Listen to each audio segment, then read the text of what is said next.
Ce matin, rendez-vous décisif pour cet homme. Il s'appelle Jean-Pierre et il a reconnu avoir conduit ivre et sans permis. Il va devoir s'expliquer devant Ulrika Delaunay, procureure de la République. Dites-moi en 2 mots ce qui s'est passé ce jour-là.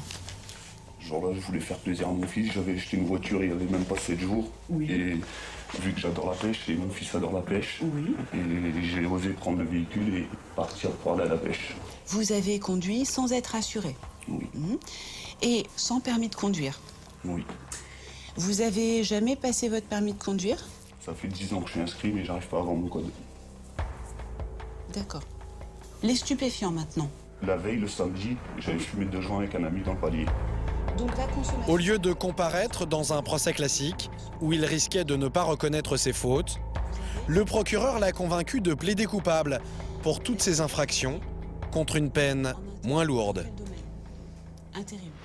Il y a une discussion qui s'instaure avec le prévenu et son avocat.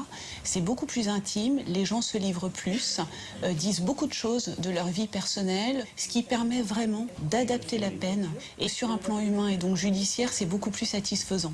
Quand même, le taux d'alcool... Et pour réussir à adapter la peine, le procureur prend le temps de fouiller dans le passé des prévenus. Elle y cherche des éléments pour tenter d'éviter toute récidive. Dans le cas de cet homme, c'est l'alcool qui l'a conduit au tribunal. 3 verres de pastis.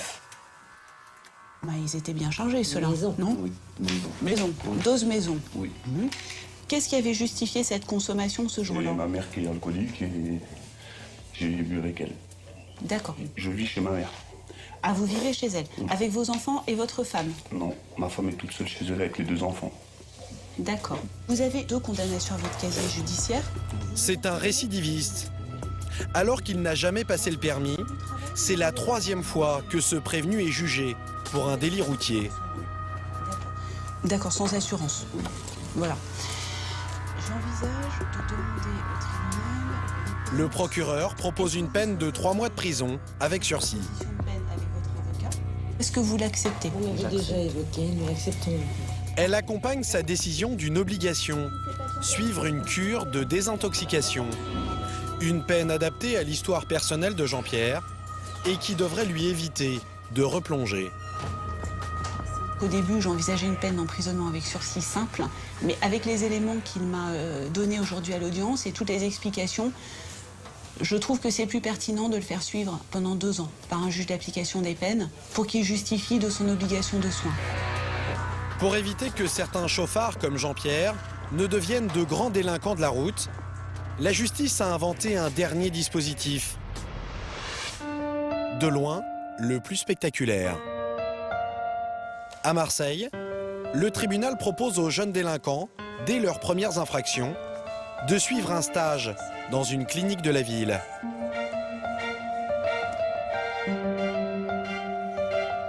C'est là que nous retrouvons Morgane, la victime d'un chauffard en fuite.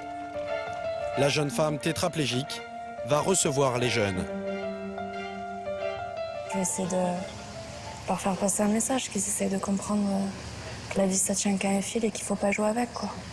J'aimerais vraiment qu'ils ouvrent les yeux sur la réalité parce que ça peut être eux dans un fauteuil dans quelques jours, dans quelques mois, dans quelques années. Les jeunes avec qui elle a rendez-vous, les voici. Anthony, il a été arrêté à 90 km/h, en plein centre-ville. Michael, il a grillé un feu rouge et contesté l'amende.